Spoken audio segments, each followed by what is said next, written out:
ബന്ദിയോട് കാറിൽ കടത്തുകയായിരുന്ന 21.5 ഗ്രാം MDMA-യുമായി 4 പേർ പിടിയിൽ.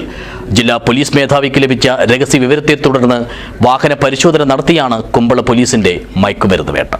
ദിസ് ന്യൂസ് സ്പോൺസർഡ് ബൈ ഗുണമേന്മയോട് കൂടിയ ഉൽപ്പന്നങ്ങൾ മിതമായ നിരക്കിൽ Srikrishna hardwares MG road Kasaragod.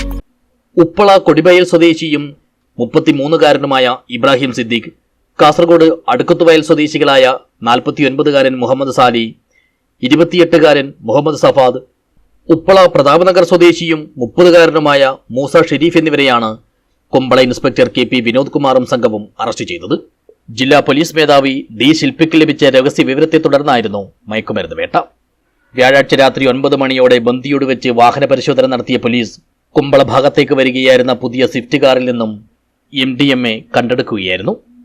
പിടിയിലായവരിലെ Ibrahim Siddique മറ്റൊരു മയക്കുമരുന്ന് കേസിൽ 5 വർഷത്തെ തടവ് ശിക്ഷ കഴിഞ്ഞ് അടുത്തിടെയാണ് ജയിലിൽ നിന്നും പുറത്തിറങ്ങിയതെന്നും പോലീസ് അറിയിച്ചു. News bureau, Uppala.